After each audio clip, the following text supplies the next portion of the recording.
Yes, hello everyone. Welcome back to WD18, the Watford fan channel. Welcome to another match preview. It's Watford versus Derby County. 7:45 kickoff at Vicarage Road tomorrow night.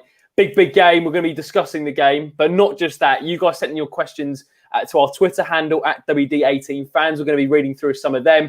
I'm going to be firing them over to Elliot and Sam. But some are really inventive and original questions, which we'll try and cover today. But if you'd like to see this as a regular segment on the match previews, we want to mix up a little bit, then make sure you do like the video first, subscribe to the channel, and make sure you follow us on our social medias at WD18 fans so you don't miss out on getting your questions answered. Right, Sam, we're going to go straight into it with the Derby game. Actually, first off, we're going to reflect on the Preston game, which I tell you what, it's interesting because we've had a lot of 1-0 wins this season. Not loads under Xisco Munoz, but particularly this season, we've had a lot of 1-0 wins. What was different about Tuesday's game to the other 1-0 wins we've had previously?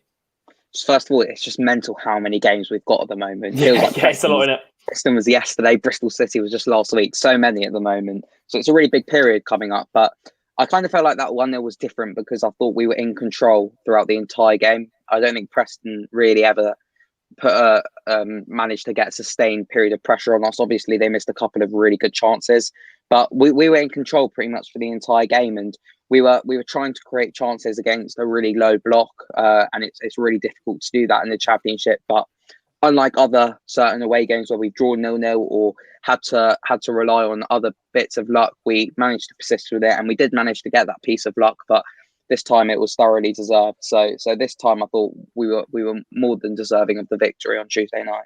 Yeah, for you, Elliot, is that the same? Because I think someone mentioned it on social media the other day about, as I said, we've had a lot of 1-0 wins this season. A lot of, I think the cliche has been Troy Deeney 1-0, typical Watford. But on Tuesday it was a little bit different because I felt we were trying to create a bit more. We were constantly, I think it was real good movement, particularly in the midfield. But what was the difference for you compared to the other 1-0s we've seen this season? I think Nathaniel Chalobah put it really well. I saw the quote on the WD18 fans Twitter, which you can follow. Link in the description, follow. And it was that they did play as a team, which was not necessarily what we've seen in every away game this season. They played as a unit, and everything they did, it was all as part of a team and part of a unit. That, like Sam says, Preston didn't really threaten, and Watford didn't necessarily create a ton of chances, but the ones they did were clever, and the penalty was completely deserved and was as a result of some very good movement. So it was all very encouraging play. It was less negative than maybe weeks gone by where away from home we've sat back a bit or allowed pressure. So overall, it was just a lot more refreshing to see Watford play with this more expansive 4-3-3 system, whole team working together, and then a deserved victory at the end of it. Would you continue with that, Elliot, the 4-3-3? Because I mean, we'll touch on the press conference now. It's quite a nice segue. You said that Xisco was he was constantly mentioning the 4-4-2, and you're slightly worried that he might revert back to it. Is that fair? Yeah, a little bit. It's just I think he's eager not to stick with the same system every week, which is quite refreshing because we've had a lot of head coaches over the years. Like, I think one of Harry Grassie's flaws, he didn't have many, but one of them was he was quite stubborn. Sometimes he's stuck with the same tactic every week. I think Nigel Pearson had a couple of times where he just didn't change the squad and it was the same every week, and we thought it's the same problem. So I guess it's quite positive if he is looking to change the system here and there. He does want to spring a surprise on teams and doesn't necessarily want to stick with the same system every game. So he said in his press conference today that he is looking to go back to the 4-4-2, maybe here and there, just if needed, if it's the right fit against a certain team. I don't know if Derby necessarily are the team you'd want to play a 4-4-2 against, but if they are, he may go back to that. He said 3 at the back also. If he needs it, he'll go for it. And 4-3-3, he'll also lean on a lot, as you'd imagine. So I would personally love to stick with the 4-3-3, but I do understand that the reasoning behind switching things up, mixing things up, and maybe being a bit more of a surprise package to other teams, because if you do stick with the same system, it can get stale and other teams sort of figure you out. So I'm a bit torn. Yeah, Sam, for you, is it just a case of continuing what we have at the moment? Yeah, exactly. I think we've kind of cracked the winning formula at the moment. Where the personnel obviously can change, and that's something that can be debated for hours at the moment. But I think it's really healthy with Xisco kind of saying that we could change the formation. We've got lots of different ideas of how we want to play, because it keeps players on their toes in terms of the positions that they're in the team at the moment, and it just keeps competition really healthy, which in the Championship, and particularly last time we went up, was a really vital asset for everyone's performances kind of being lifted. Yeah, absolutely. I think the 4-3-3 is certainly a really. I think it's getting the best out of this Watford team at the moment. We've seen defensively we've been good regardless of the formation, whether that's a 3 at the back, whether we've gone to quite a deep 5, even a 4. But it's been further up the pitch, and it feels like, Elliot, that now we're playing with a 3. It's allowing the likes of Sarr, Sema, even JP in recent games to find a bit of form. It just, regardless of actually, I think you mentioned it, Sam. Regardless of us beating Preston 1-0, I think it's more the manner in which we won that game and the fact we did deserve to win. I think there's been a number of times this season where we've won 1-0 and maybe come away with it thinking, right, we got a little bit lucky there. But for you, Elliot, it just feels like this 4-3-3 is getting the best out of the 3 attackers. It's probably oversimplified to say this, but having 3 in midfield does take the weight off Sarr and Sema defensively. Yeah, exactly. We know they're actually both pretty capable defensively, and they're quite good at winning the ball back and turning over possession. But if you give them the opportunity to stay up and to stay on the wings and push up, then they become better attackers. That's just, it's natural in football, and I think it's really benefited them to be that attacking 3, to sit up front and to wait for the ball to come to them. They still do track back here and there, which I think is more a testament to their work rate than a system necessarily. And I think that's very positive, particularly when you're 1-0 down, to have players like that who are willing to drop back and win back the ball. I just think it allows the attack a bit more freedom, and having a 3 behind them is really effective for then making sure that it reaches the final third and gets out onto the wings. And having such creative midfielders like Will Hughes and Tom Cleverley and Nathaniel Chalobah to an extent as well, I think it just suits the style of every single one of our players as best it can, and better than any other system seems to. Yeah, pardon me, sorry. Backman in the press conference today, Elliot, he mentions, I think it was a question mentioned about, I think Will Hughes was in it, about that role where he kind of plays as this like traditional anchor in the number 6 role. It seems like, Sam, that when Hughes is in the midfield, he just provides a balance for the other 2, regardless whether if Gosling comes in. Will Hughes being that main pivot is such a big difference to this Watford team. And do you think he's now getting the best out of Chalobah and Cleverley? Because I think, as we mentioned a number of times in recent videos, I mean, Tom Cleverley has been phenomenal, I think, in the midfield. Yeah, exactly. I don't even think it's necessarily Hughes' ability. I just think a player like him coming into the side just gives everyone else a lift. Yeah. The fact that you can kind of trust a player like that behind you. The fact that, he's not going to waste the ball when he actually has it. He looks up, tries to bring the ball forward, and he's really good at doing the dirty work as well. So I do think he complements. I think the 3 we've got at the moment, Chalobah, Cleverley, and Will Hughes, all complement each other really well. And whether it's Gosling or Chalobah or whoever really plays in that position, I think Will Hughes has to be the constant in there. And just touching on Derby before we get into some of your questions, Elliot. I've got some intel on them. Have you? Yeah, I know Derby. Right, we've got the scout report from Sam Muko. It's not in the no stuff. I'll just read out a text that I got from a Derby fan. Thoughts. He said that when he was talking about tonight, he's talking about their 2-1 win against Wycombe. So he said, "We were awful tonight, but pulled a last-minute winner. We tend to do well against teams that attack us rather than sit back. Beaten most of the top teams this year. Rooney's got us solid. However, losing Bielek in the middle will be key in this game, as your midfield 3 could dominate us. Be interesting to see how Rooney sets up. However, you'll find it's a completely different team to the one you played earlier in the season. We won 5 of our last 6, and we won't just sit in, and we'll get men behind the ball and press after that." Interesting, but that might link in with what Xisco's saying at the press conference in terms of switching to a 4-4-2. Because if you're the in the know source, if he's saying that they struggle against teams that sit back and play on the break, and Xisco might switch to the 4-4-2 like we saw against Stoke, do you think that might be linked in, Sam? Could we maybe see that? I think we could see that, but the thing is, every single team in this league is going to set up differently, and that's why it's really refreshing to see a manager who doesn't necessarily just look at our own abilities, but also tries to assess the other team. obviously that has its drawbacks, as we've said before, that I know Elliot's a fan of this idea that we should just play our way and let other teams approach us. But it's refreshing at the same time to see a manager who's willing to adapt game by game. That's something we didn't see under managers like Pearson, even Ivic, or Javi Gracia, which was eventually their downfall. Yeah, very good point. I'll tell you what, Elliot, just to focus onto tomorrow evening. I mean, so many games, as Sam mentioned at the moment.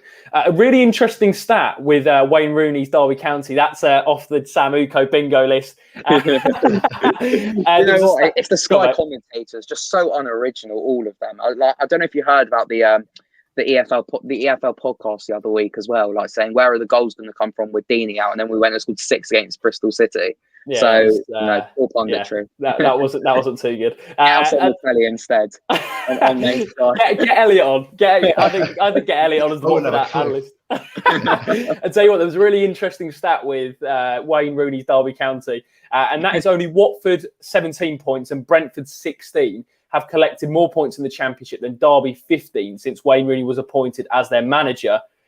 Elliot, from what you know about Derby and what we've heard from Sam, first off, can you tell us a bit more about them? And number two, how do you think they're going to approach the game under Wayne Rooney? Because it is, as I think, as Sam's source mentioned, it's a different Derby team than the one we saw at the start of the season.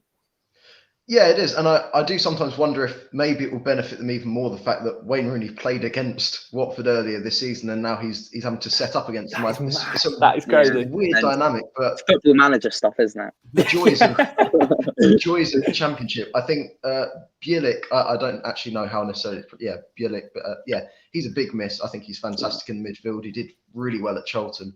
And, that will only benefit Watford, him not being in the squad. I watched a bit of their win against Wickham, and I watched a bit of what Rooney said about it, and he wasn't happy at all. But he said they do have to guard against complacency. Like you say, 5 out of the last 6 wins, and they do play well against the big side. So I do think we need to be cautious. Perhaps that is, like you say, where the defensive structure might come in, where we might play it in a slightly more reserved way. I know Colin Kazim-Richards is a fairly new player to them, and I think everyone has been proven wrong by him because he's not had the best of records at any of his other sides, but he's done really well since coming into Derby, and he could really spring a surprise on us tomorrow night because he's got that about him where he can just switch it on at any moment, and he's a good player. And I think they're a side that you can't really underestimate more than most sides down there at the bottom of the table. They're in fantastic form. They're out of the relegation zone, and like Sam says, that they're not the same side as they were at the start of the season. It's a huge. It's actually night and day, the differences between Rooney's Derby County and Philip Cocu's. It's crazy. Yeah. He's gonna be a top manager. I can kind of sense it already. It does seem that way. Yeah, I think kind of it's really weird actually. I know we mentioned about the time frame this season of Rooney playing against us, but it's mental how the players we watched growing up, like your Lampards, Gerrards, Rooneys, now managers, like. I feel like I'm getting older now. It's just it's weird. No, but and Cisco Moodorf's as well. Back in my day. I remember watching him back in the day in, what was it, 2014? At Valencia, mate. Yeah. Under Rafa Benitez when they won that La Liga. What a player. No, but I do think he looks like he's going to be a top manager. So I think we need to be cautious tomorrow night. Yeah, absolutely. I think I don't think we can really read into that result at Pride Park a whole amount, to be honest with you. As Elliot mentioned, it's a completely different Derby team. I just wanted to pull this up to you, Sam. Lou Warren's in the chat says, slightly disagree with Sam saying all 3 complement each other. I think Hughes and Cleverley do, but with Chalobah, I still don't know what midfielder he is. Tom Bashir, if he was fit, would be a better fit. What do you think of that, Sam? Chalobah's one of those players that really does split opinion, I think, with Watford fans. There's, I think there's a half which say what he does well. And I think there's another half which say he just is a little bit sloppy on the ball. That's their opinion, that they're a little bit sloppy on the ball. Maybe he slows it down a little bit. And there's like a real split, isn't there? I think he's probably the most split player in the squad in that respect. I can't really think of another player that really does divide opinion like Chalobah. But for you, what do you make of the comment that actually you don't see where Chalobah fits in the team at the moment? I did actually think before Chalobah the most split was Tom Cleverley, but I think over the last couple of weeks I think he's kind of won everyone over. Yeah. But I do see his point. I do agree that when he's fit, I think Tom Bashiru would probably be better in this side. But for what we've got at the moment, I just feel like the formula of that midfield three it's been solid. I don't think, even if you could argue that Chalobah is probably the weakest out of the three, even though, I think he's been quite good. Maybe on not form. as good as Yeah. on form, yeah. I do think that at the moment they are kind of, I think they're complementing each other really well. I think they all kind of do different sides of the game to each other. And if you bring that together into a midfield, I think they all do their jobs really well together. It's quite a difficult one to answer, because I also feel like with Dele Bashiru, as much as I rate him from the half an hour we saw against Reading and in the cup competitions, it's difficult to say whether he can kind of do a job in the midfield on a permanent basis. So it'll be really interesting to see that.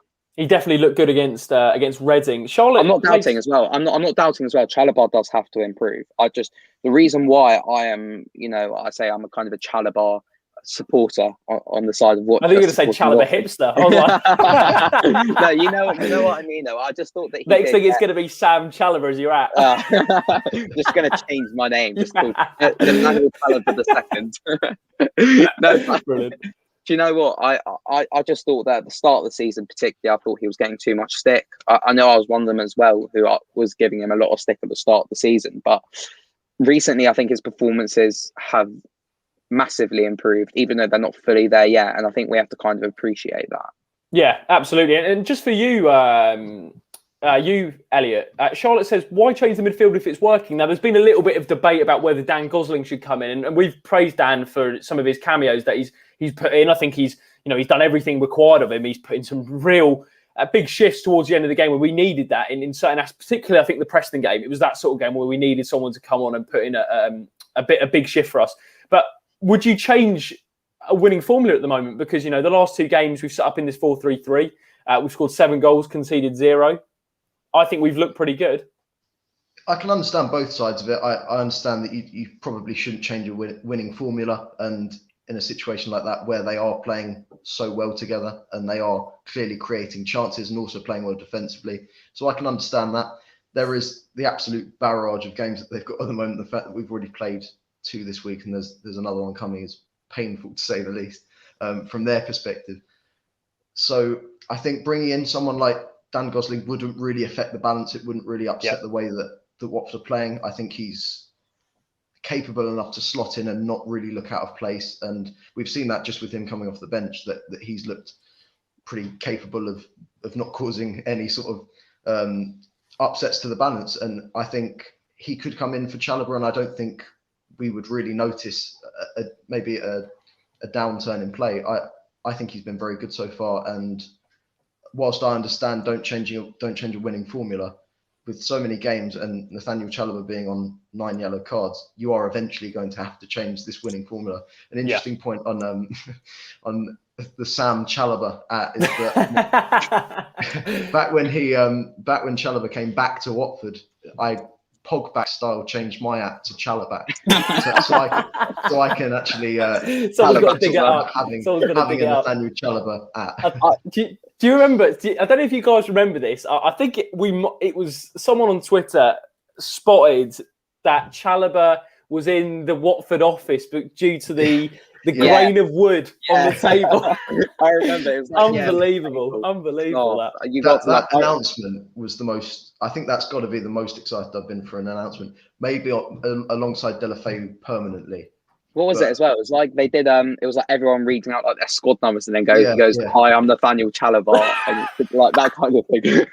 I remember literally I was buzzing. It's such a shame though, because he started so well that season. Just talking about Chalobah now as well.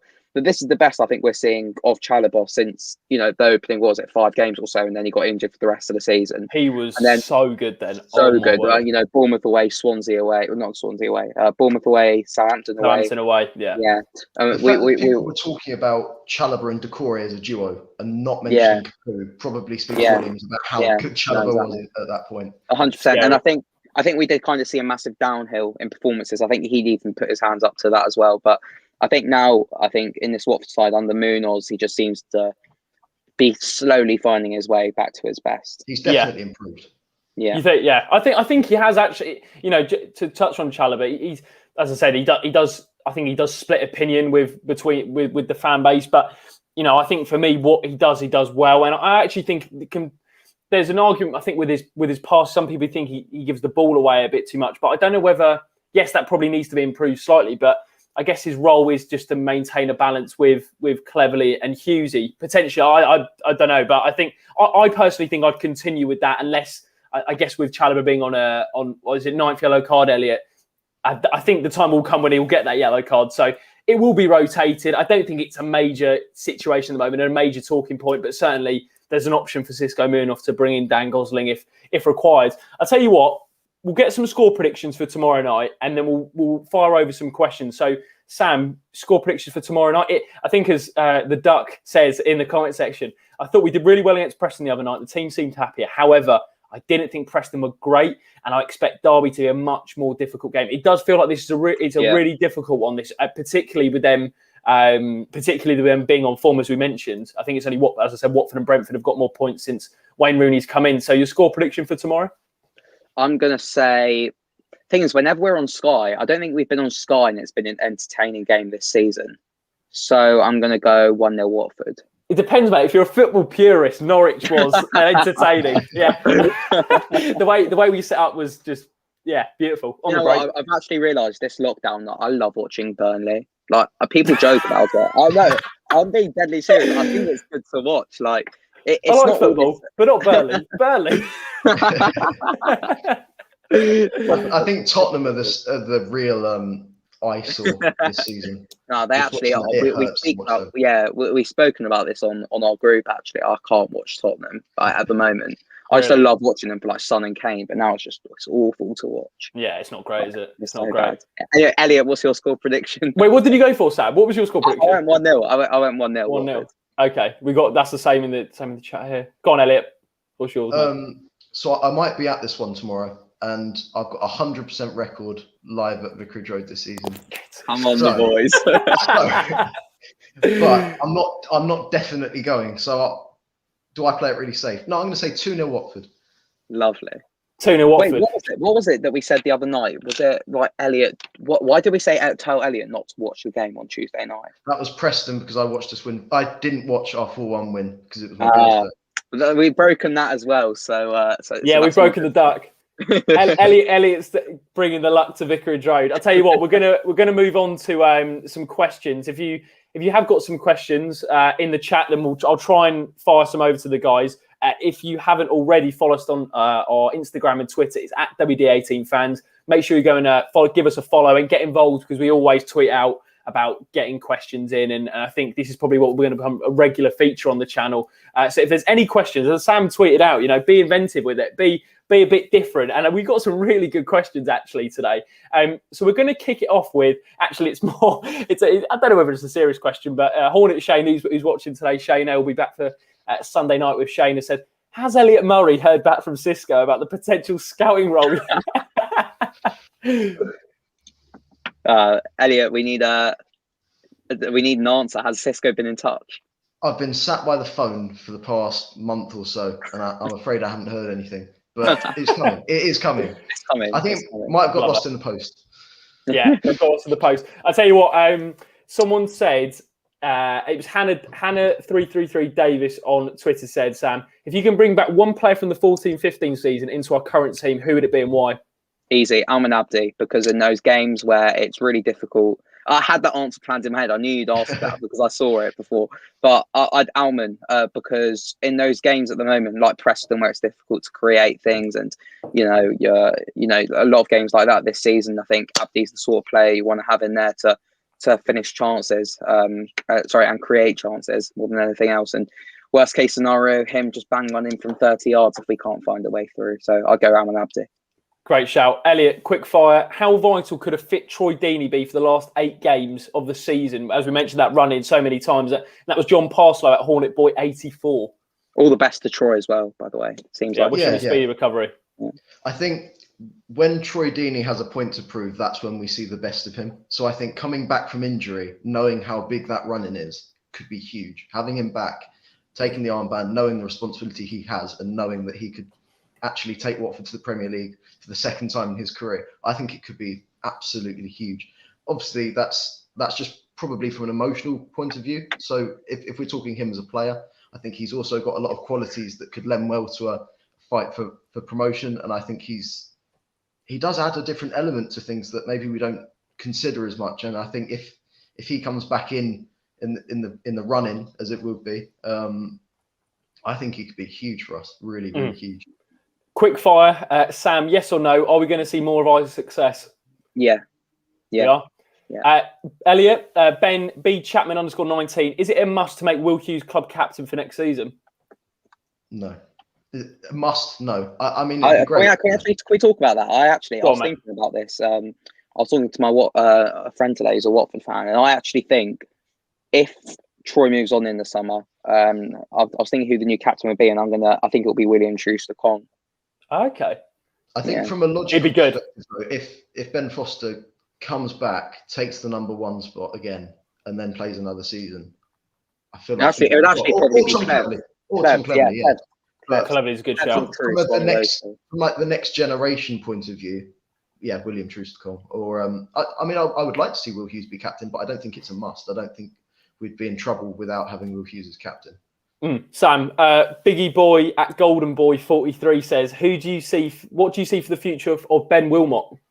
Top player. Seriously, Jacob, I've spoken to you quite a bit about this. That looking at a player, I've never been more sure that someone will end up at a top 6 club than him, and that's a big shout. But I genuinely think first of all, I think we're wasting him with him being sat on the bench, and I think that's a compliment to how good the back four have been so far this season. Nothing against Ben, but I think he's going right to the top. Genuinely, I think he's got a bit of everything to his game as a defender. I think he'd fit perfectly. You can make an argument for him fitting perfectly in all of the top 6 sides in the Premier League. And my gut feeling is if Swansea go up and we don't, I could see him going there in the summer. But seriously, I think he should be coming back into this Watford side sooner rather than later. And I genuinely think he'll go on and play for England as well. Can I just make a point with that? Comment. I think at Swansea last season, there was Joe Rodon, and there's obviously Ben Cabango as well, and a couple of others. But Ben Wilmot and Joe Rodon is now at Tottenham, and I don't think he looked a lot better than Ben Wilmot last season at Swansea. So I think that probably speaks volumes of how good Ben Wilmot is and how much potential he has to go to the top, as Sam said, and I agree. I think he could be at a top 6 club before long. Yeah, I agree. I just put in the comments, we will be that top 6 club. Under Cisco, the European tour's back on. Sure. Yeah, can you imagine? Oh my God, that would just be no tactics, just vibes. no, genuinely. Can you imagine a European tour with Cisco? That we were so. Can I just say, 2 years ago, I was looking back on it, we were so close. Forget the FA Cup. I'm convinced if we didn't go through in the FA Cup, we would have got Europe. I think it's kind of like if we didn't post that tweet. Yeah, if we didn't post it was that tweet. It was that tweet, wasn't it? That doomed us. Yeah. It was between us and Wolves. I reckon if Wolves had beaten us in that semi-final, then we probably would have got Europe, and vice versa, which eventually did happen. So that last game of the season, well, obviously aside from the FA Cup final against West Ham, where we just got absolutely destroyed, and then Holebas got sent off. I know that did he get sent off or just a yellow? But no, he got sent off. Yeah, it was sent off. Obviously, it did get rescinded in the end, but that was really bad. Yeah, really bad. Elliot, I want to chuck this one over to you. I'm going to take a couple more. We're running out of time a little bit, but Duncan Radband says, Troost-Ekong or Cathcart to partner Sierralta or Wilmot? Someone said. So Troost-Ekong, Wilmot or Cathcart to partner Sierralta, in your opinion, what would be the best 2? If we're talking tomorrow night, I'd say William Troost-Ekong, because I just think he's the right fit for playing against Derby. But generally, I'd like to see Wilmot come back in. It's difficult, and that was actually something Chisco was talking about when asked about having so much depth at centre back. He said it's the perfect problem. He loves having that problem, and he says to his players every week, "Look, you're all talented, but I can't play you all." So I think he recognises how blessed he is at centre half, because he's just got so much talent there, and I think he will rotate as the weeks go on. I think it's symbolised by bringing in Cathcart in the week. So I think tomorrow night, Troost-Ekong, generally Wilmot. Nice one. So Elliot, Sam, for you, is it Wilmot and Sierralta? Your preference? My preference is Wilmot and Sierralta. I think I'd say at the moment, I would actually still say Wilmot's above Cathcart in the pecking order. I just think that it's Tuesday night. It was a game where you needed experience and someone who, Wilmot's very good with his feet and playing out from the back, and it was more Cathcart. You need someone solid in there who just gets the job done. So, yeah, for me, Wilmot and Sierralta. I tell you what, there's you got Cabra coming back as well. I mean, that is exceptional depth for the championship. Last question is quite a good one actually. Harry D _ Watford FC says, if the squad did a 100-meter race without Sarr, who's winning it? Without Sarr. Without Sarr. I mean, I don't know if you saw Sarr's Team of the Week card. Goodness me, was it 98 pace? Yeah. Unreal. That's going to be sweaty.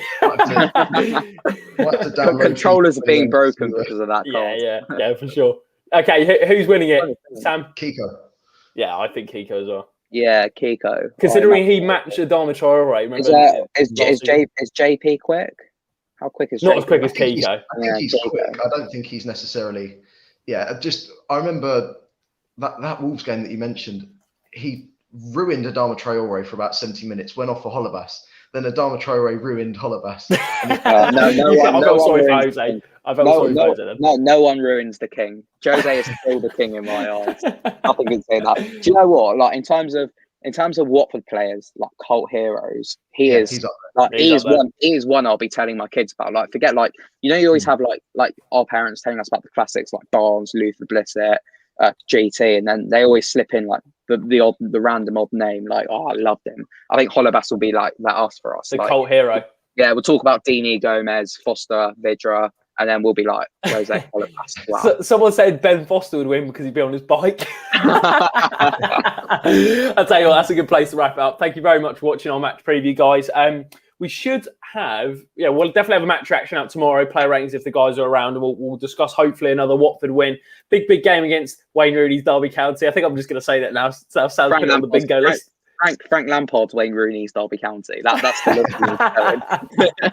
Yeah, that's what we're going to be calling Derby tomorrow night. It's big game. It's Watford versus Derby County at Vicarage Road. Make sure if you did enjoy the match preview, please do leave a like. And if you like the format with the kind of quickfire Q&A at the end, then leave your thoughts in the comment section below. We'll try and get back to you. Make sure you do subscribe to the channel. We've got plenty more content on the way.